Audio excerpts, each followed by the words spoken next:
I'm 84 years old, and I have never once in my life raised my voice in anger. People used to tell me that was a good thing. They called me calm, patient, level-headed. My wife used to say I was the most even-tempered man she'd ever. But I'm going to tell you something I've never said out loud before. That calmness wasn't peace. It was a prison, and I built it myself, brick by brick, over 60 years. I kept every angry word I ever wanted to say locked inside my chest. I swallowed arguments. I smiled through insults. I stayed quiet when I should have spoken, stayed still when I should have walked away, stayed pleasant when I was burning inside. And now I'm 84. My wife is gone. My children barely call. My body has started failing in ways the doctors say might be connected to stress, to years of tension I never released. And I sit here wondering what all that silence was for. Let me start at the beginning. My father was an angry man. Not violent, not in the way you might think, but loud, explosive. The kind of man who would slam his fist on the dinner table over a cold cup of coffee. The kind who made everyone in the house walk on eggshells. I remember being 7 years old, watching my mother flinch at the sound of his truck pulling into the driveway. She'd rush to check the food, straighten the cushions, tell us to be quiet. We weren't scared of him exactly, but we were scared of what might happen if we set him off. I decided very young that I would never be like him, and I wasn't. But here's what I didn't understand then, what took me 8 decades to learn. There's a difference between controlling your anger and burying it alive. I buried it. I got married when I was 26. Her name was Dorothy. She was sharp and funny and had opinions about everything. I loved that about her, at least at first. But Dorothy and I were different. She said what she felt, the moment she felt it. If something bothered her, you knew. She didn't hold back. And me, I held everything back. When she criticized the way I handled money, I said nothing. When she made plans without asking me, I said nothing. When her mother moved in with us for 2 years and I wasn't consulted, I said nothing. I told myself I was being the bigger person. I told myself this was what good husbands did. They kept the peace. They didn't make a scene. They absorbed the small frustrations so the marriage could survive. But the thing about swallowing anger is this. It doesn't disappear. It just sinks. It goes somewhere deep inside you, and it sits there, rotting. And over time, it starts to poison everything. I didn't realize what was happening for years. On the surface, things looked fine. We had 3 children. We bought a house. I worked at the same insurance company for 37 years. We went to church on Sundays, took vacations in the summer, hosted Thanksgiving every year. From the outside, we were a normal, happy family. But inside me, something was changing. I started to feel a kind of distance from Dorothy. Not hatred, not even dislike, just a slow pulling away. I smiled at her, but I didn't feel warmth. I slept beside her, but I felt alone. I answered her questions, but I stopped sharing anything real. She noticed. I remember one night, we were sitting on the porch after dinner. The kids were grown and gone. The house was quiet. She looked at me and said, "Where did you go?" I asked her what she meant. She said, "You're here, but you're not here. You haven't been here for years." I didn't know what to say. So I said nothing. That was 1998. She died in 2015, and we never had that conversation again. Here's what I understand now, too late to do. Every time I swallowed my anger, I told myself I was protecting the relationship. But what I was really doing was withdrawing from it. Every unspoken frustration became a tiny wall between us. And I built so many walls that eventually I couldn't see her anymore. I couldn't feel her. I was standing in the same room, but I was 1,000 miles away. She spent the last years of our marriage wondering what she'd done wrong. And the truth is, she hadn't done anything. I had. I just never told her. I think about specific moments now. There was a time, early in our marriage, when Dorothy invited her sister to stay with us for 3 weeks without asking. I came home from work, and there she was, bags in the hallway, already settled in. I was furious. Not because of the sister, but because I wasn't consulted. Because my opinion didn't seem to matter. But I didn't say a word. I smiled. I carried the bags upstairs.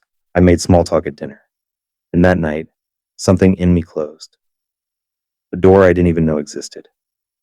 And I don't think it ever fully opened again. There were other moments. When my son decided to drop out of college and I disagreed, I said nothing. I told myself it was his life. When my daughter married a man I didn't trust, I said nothing. I walked her down the aisle with a smile. When my boss passed me over for a promotion I had earned, I said nothing. I kept showing up, same as before. I thought I was being mature. I thought I was choosing peace over conflict. But peace isn't silence. I know that now. Real peace requires truth. And I never told the truth. Not once. The body keeps a record. That's something one of my doctors said to me last year. He was explaining why my blood pressure had been high for decades, why my shoulders were always tight, why I ground my teeth down to nothing in my sleep. He asked me if I had a lot of stress in my life. I said no. My life was quiet. He looked at me and said, "Sometimes the quietest people are carrying the most." I didn't respond. But I thought about that for weeks. All those years of swallowing, stuffing, pushing down didn't vanish. It just went somewhere else. Into my muscles, into my jaw, into my blood, into the wall between me and everyone I loved. My children don't really know me. That's the hardest part to say. They know I was there. They know I provided. They know I never missed a birthday or a school play or a graduation.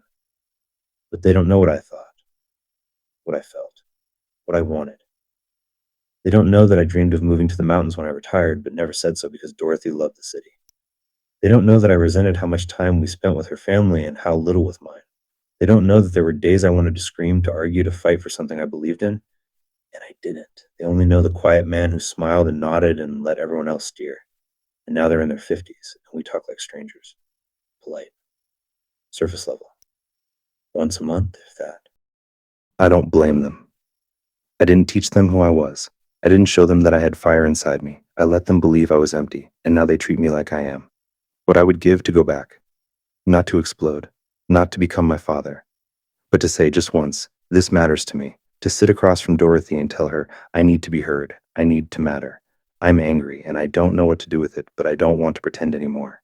Would she have listened? Maybe. Maybe not. But at least I would have been real. At least she would have known me. Instead, I gave her 53 years of marriage to a man who was half there, a man who smiled while he disappeared. I can't fix it now. She's gone. My children are grown and distant. My health is failing. I sleep alone in a house full of photographs of a life that looks happy but felt hollow. This is what happens when you keep suppressing anger. It doesn't make you peaceful.